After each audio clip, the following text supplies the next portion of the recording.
من الاخر مع محمد شبانة، وصباحكم دايما زي الفل. احنا في موسم الانتقالات، وهتلاقي لعيب رايح من هنا جاي لهنا، واسماء رايحه هنا وجايه هنا، وتبني انطباعات معينه ايجابيه قد تكون او سلبيه برضو قد تكون، وبعدين يبدأ الموسم وتكتشف ان ده شرب صفقات ملهاش لازمة، ده ما عملش صفقات كتير لكن احسن كده يعني. فاحنا دلوقتي في موسم الاعلان عن الصفقات والانتقالات، وفي ادارات بتعتبر ده الانتصار الحقيقي في الصفقات، وكل ما يعلن صفقات اكتر كل ما يبان قدام الجمهور والرأي العام انه اقوى واشد. احنا بنشوف دايما الامور ماشية في السكة دي، وفي ناس مقلة في الصفقات. مثلا يعني الزمالك خارج السرب بتاع الصفقات لان القيد اصلا مقفول مش موجود اساسا، وحتى الان مفيش ملامح بحله، رغم ان كان قبل كده بيتقال ساعات ساعات ساعات ساعات. لكن بدأت تظهر نغمة جديدة انه التجديد او التمديد، عشان يبقى اللفظ ادق، لأحمد فتوح ومحمد صبحي اهم من فتح القيد، وانه كمان انك تدي للعيبه مستحقاتها زي زيزو زي نيمار زي باقي اللعيبه اللي موجوده في الفريق اهم من فتح باب القيد. وبدات تتسرب تصريحات لاوسوريو انه هو كمدير فني عنده استعداد يشتغل بالمجموعه اللي موجوده، وانه هو مقتنع بامكانياتها جدا، وكل اللي كان طالبه 3 لعيبه، لو ما جوش دلوقتي يجوا يا عم في الشتاء مفيش مشكله. بدات النغمه دي تظهر في الساعات الاخيره. فهل الزمالك فعلا هيتوقف عن مساعي سداد الفلوس بتاعه سبورتنج لشبونه دلوقتي ويفتح القيد في مقابل يحافظ على اللعيبه بتاعته؟ وجهه نظر. يعني انت لما تجيب صفقات ويمشي فتوح، انا بتكلم على وجهه نظر الناس اللي بتفكر في النادي دلوقتي، ويمشي فتوح ويمشي محمد صبحي، انهي احسن؟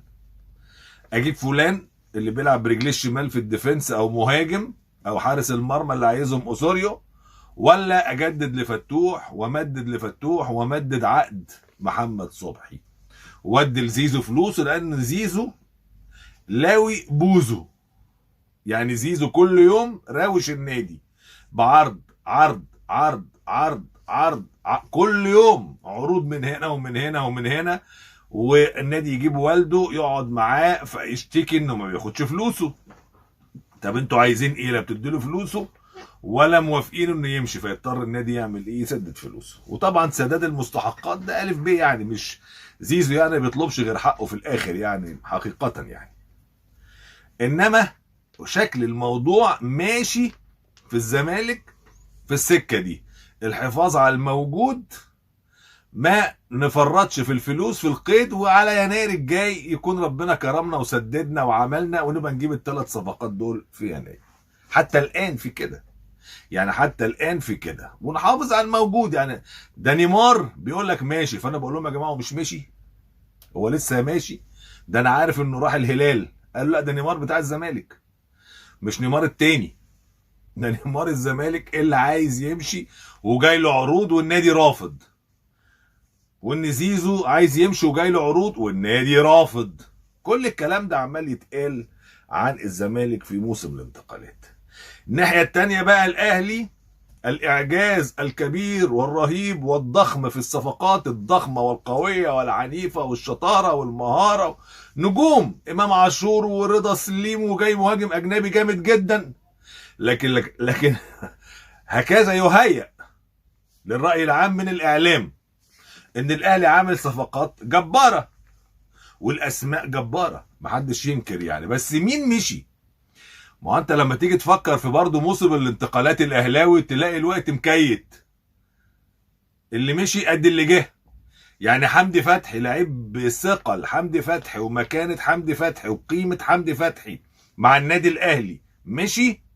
جه إمام عاشور لعيب تقريبا بنفس القيمه وبنفس المكانه وبنفس القوه، يبقى واحد قصاد واحد ولا اضافه؟ لا مش اضافه، هو واحد قصاد واحد. طب رضا سليم بيلعب ناحيه الوينج وفي الهجوم ومراكز الهجوم، وجاي هداف الدوري المغربي ومشي وجه صفقه تقيله. طب مين مشي؟ محمد شريف، لسه ماشي من يومين في خط هجوم النادي الاهلي اللي تقلص لواحد اللي هو كهربا الموقوف، اضيف ليه صلاح محسن اللي فضل يعني يرقص على الحبل كده لغايه ما الاهلي قرر قيده لما محمد شريف تاكد انه ماشي.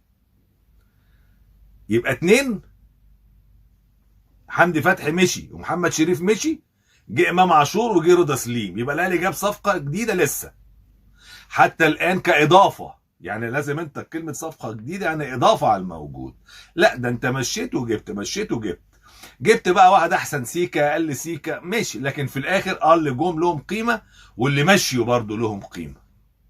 يبقى الصفقه الجديده اللي هتتعمل الوحيده اللي يبقى فيها اضافه اللي هي المهاجم، اللي هو المهاجم الاجنبي، علشان خاطر يعوض الغياب اللي بقى موجود في الهجوم، زائد اصرار الراجل مارسيل كولر على المهاجم الاجنبي. وزي ما قلت لكم قبل كده وهقول لكم طول الوقت لغايه ما الاهلي يعلن، الموضوع خلصان انتظارا للانتهاء من ازمه قندوسي. قندوسي دماغه بدات تلين مع الوكيل بتاعه، مع ضمانات حصوله على نفس الراتب اللي بياخده من النادي الاهلي في موسم الاعاره الحالي.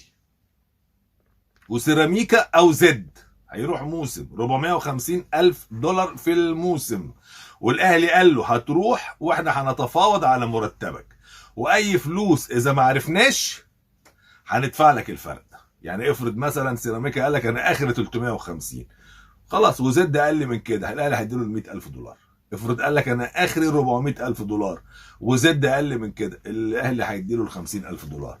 ان جاله 450,000 دولار من ده او من ده هيمشي. الاهلي بيفكر لو راح سيراميكا ياخد معاه، يعني ياخد في المقابل يديهم ده سنه، وياخد محمد شكري الباك ليفت اعاره كمان سنه، مش بيع وشراء، اعاره لمده سنه ويتجرب ويشو ضمن صفقه كان قندوسي. يعني هم ياخدوا قندوسي ويدفعوا له مرتبه في السنه دي، والاهلي ياخد شكري بدون فلوس ويجي. ده فكره، لسه فكره، وان شكري يجي يجربوه السنه دي.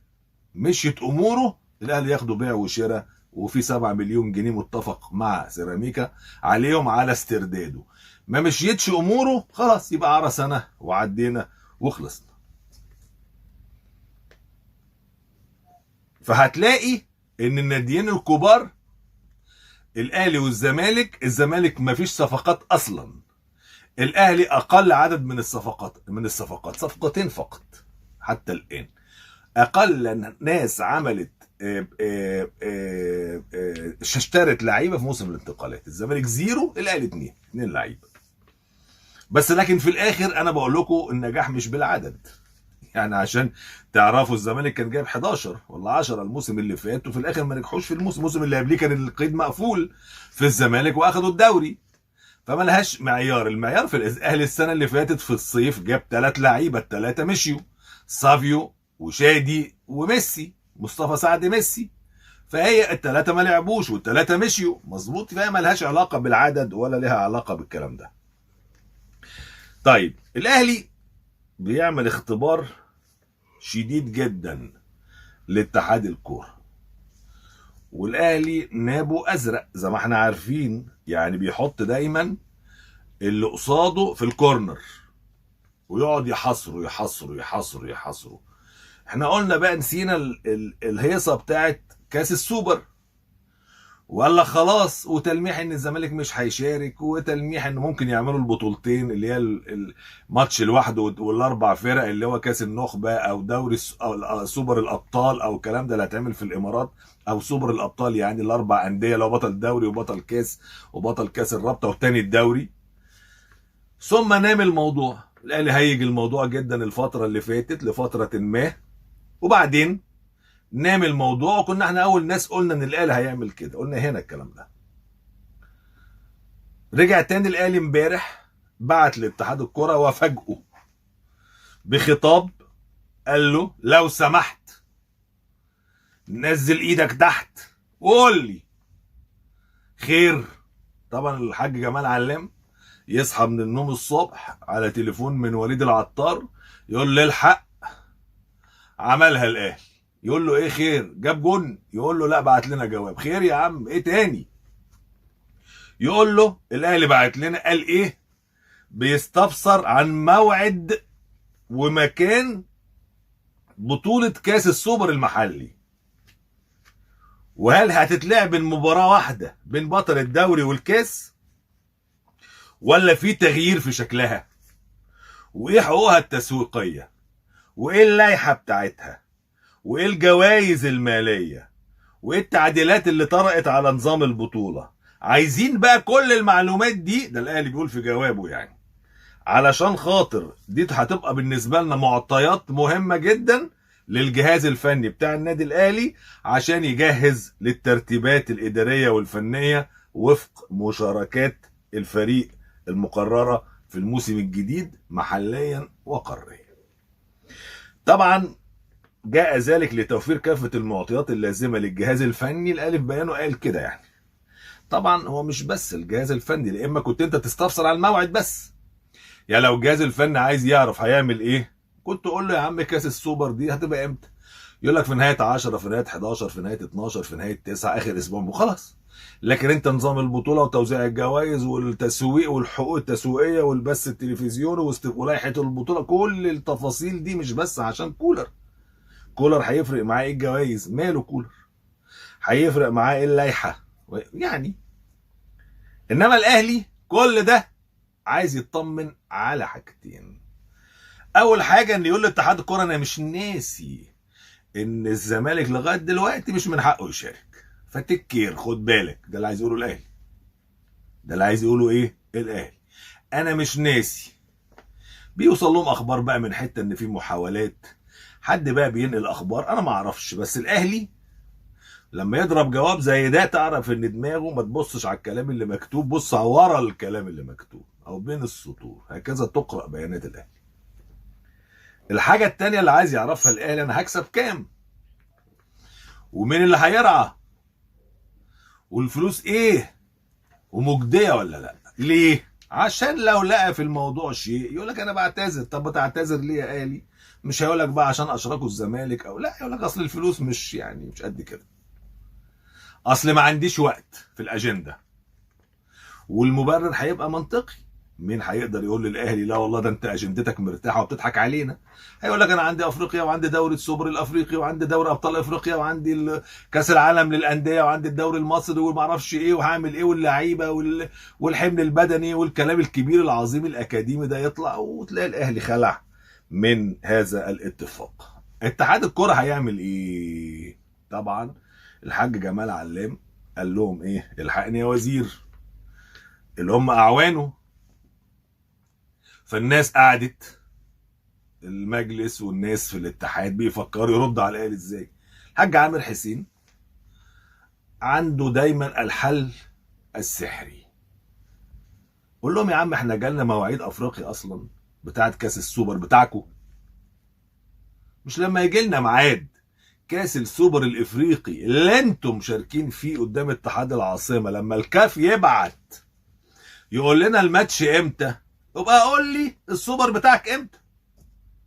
افرض انا عملت السوبر في نهايه شهر 9، سوبر الابطال المصري، ما هو مع انطلاقه الموسم الطبيعي، وجه الاتحاد الافريقي قال لك اتحاد العاصمه في نهايه 9، طب اعمل ايه؟ مثلا افرض انا جيت قلت هنعمله في نص 10، وجه الاتحاد الافريقي قال لك دوري السوبر الافريقي الجديد ده او الدوري الافريقي هيتلعب في التوقيت، طب انا اعمل ايه؟ ما انا هبقى محتاج اسبوع، دول 4 فرق.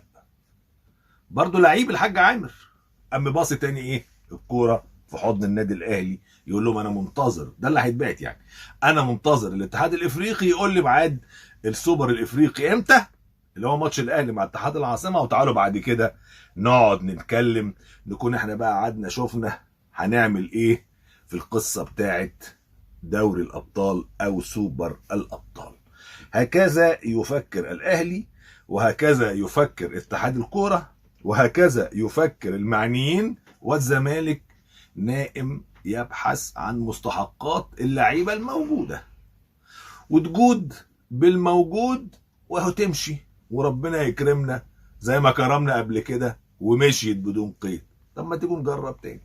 نطلع فاصل سريع، بعد الفاصل هرجع اتواصل مع حضرتك.